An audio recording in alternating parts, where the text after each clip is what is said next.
Olá pessoal, tudo bom? Nessa aula de hoje a gente vai encerrar o capítulo onde a gente falou sobre vetores.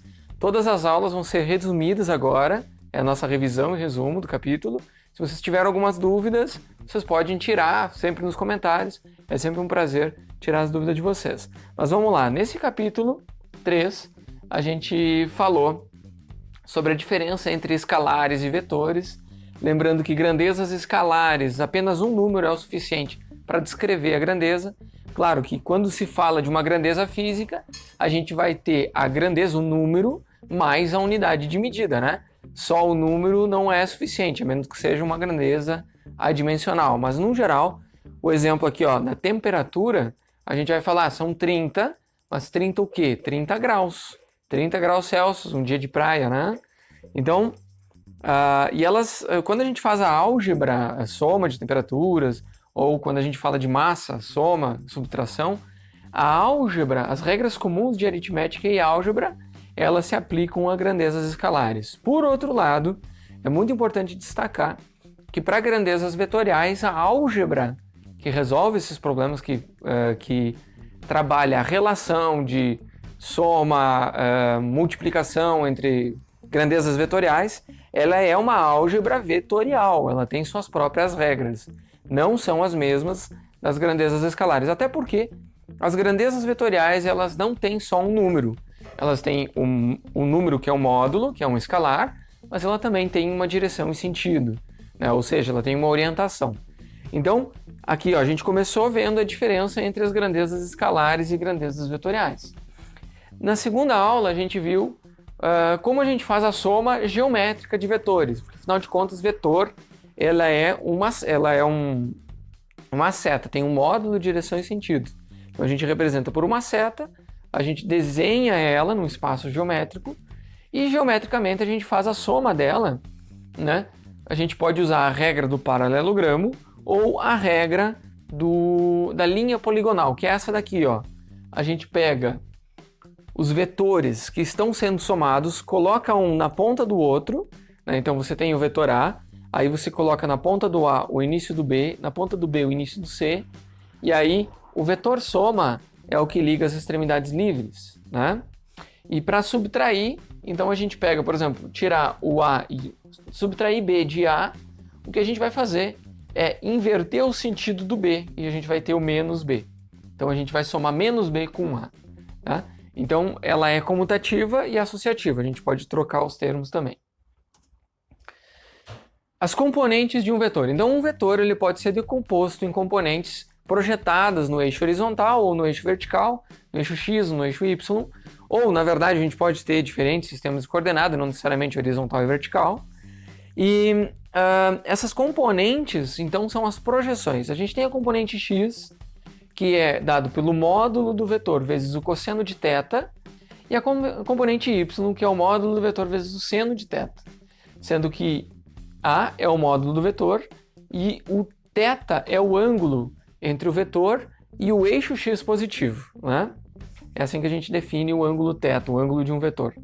Através dessas definições, a gente também vê que esse ângulo, o vetor vai fazer um triângulo retângulo com as suas componentes, e então o módulo do vetor pode ser dado pelo teorema de Pitágoras, né? A gente faz a raiz quadrada da soma dos quadrados das componentes. Para a gente definir o ângulo, a gente usa a definição da tangente do ângulo, que é a projeção a componente y dividido pela componente x, a gente tem a tangente do ângulo, né? Então é a definição da tangente desse triângulo retângulo aqui. E aí a gente vai, para achar o ângulo, a gente usa o arco tangente de AY sobre AX. Notação de vetores unitários é porque a gente vai poder usar essas projeções. Aqui a gente já estende o conceito de projeção para componente z também. A gente tem a projeção em x, y e z. E cada projeção é a componente na direção dos eixos coordenados. Então a gente tem as componentes vetoriais em x, y e z.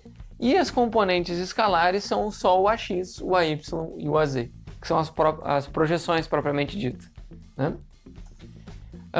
Soma de vetores, a gente pode fazer essa mesma soma de vetores que a gente fazia geometricamente, só que a gente pode fazer usando a regra da soma das componentes por componentes. Então a gente vai somar o vetor A com o vetor B. O resultante vai ser um vetor R, resultante. Então, para a componente x, a gente soma as componentes x. Para a componente y, a gente soma as y's. E para a componente z, a gente soma as z's, eixo por eixo. Daí a gente tem a soma, o resultado da soma dos dois vetores. Aí, a gente vai passar para os produtos as multiplicações, né? Produto escalar, né, de um vetor, produto de um escalar por um vetor. Depois a gente tem o produto escalar e o produto vetorial.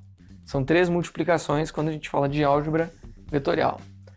Então, quando a gente fala do produto de um escalar por um vetor, a gente está falando de um escalar S multiplicado por um vetor V.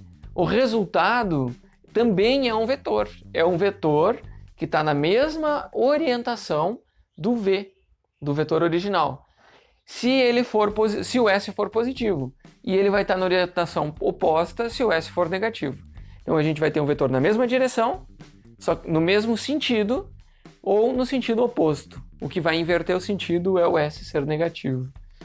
E o módulo desse novo vetor é o produto entre o módulo do vetor original e o S que a gente está multiplicando o escalar. E aí quando a gente faz a divisão, é simplesmente a mesma coisa que multiplicar, só que em vez de multiplicar por S, a gente multiplica por 1 sobre S. É a divisão de um vetor por um escalar. Vamos ver o que mais que a gente tem aqui. Produto escalar, então, primeira definição de produto entre dois vetores. A operação de produto escalar é uma operação que resulta em um escalar. Ela é uma grandeza escalar e ela é dada pelo produto entre o módulo de A com o módulo de B vezes o cosseno do ângulo entre os dois vetores. Então, o produto escalar, a gente tem dois vetores, a gente vai dizer A escalar B, usar o ponto como notação, né? E essa é a definição. E o φ é o menor dos ângulos entre os dois vetores. Em termos de vetores unitários, a gente pode escrever as componentes de A, de B, de A e de B, né? AX, BX, mais AY, BY, mais a ZBZ. Isso a gente pode ver que ela é comutativa. Então essa é uma característica do produto escalar. O produto vetorial já é uma outra operação de multiplicação entre vetores, que ela resulta em um vetor, no caso a gente chamou de vetor C, né? A gente vai denotar por AXB, e esse vetor resultante ele tem módulo dado por AB seno de φ. Ao contrário do produto escalar, que é AB cosseno de φ, o módulo do vetor resultante do produto vetorial é AB seno de φ, onde φ é o menor ângulo entre os dois vetores, né? Então, olha só, a orientação do C ela é sempre perpendicular a A e B, e o sentido é dado pela regra da mão direita, né? Então, lembra que a gente aponta a mão para o primeiro vetor, fecha a mão na direção do segundo vetor e o polegar indica o resultante. Então, se a gente tem um vetor aqui e outro aqui, o polegar indica resultante. Se tem um vetor aqui, outro aqui, o polegar indica resultante. Então, quando a gente fala em termos das componentes vetoriais, né, das projeções, então a gente já tem essa coisa um pouco mais complicada, não é tão simples quanto o produto escalar, né, mas você vê que dá vetores, né, ó, a componente x do vetor resultante, componente y do vetor resultante, componente z do vetor resultante. Só que nesse caso, ele não é comutativo. Se a gente inverter o A com B, olha só, A vetorial B é igual a menos B vetorial A. Tem que tomar esse cuidado aqui. Então a gente inverte o sentido. E com isso a gente encerra o nosso capítulo sobre vetores.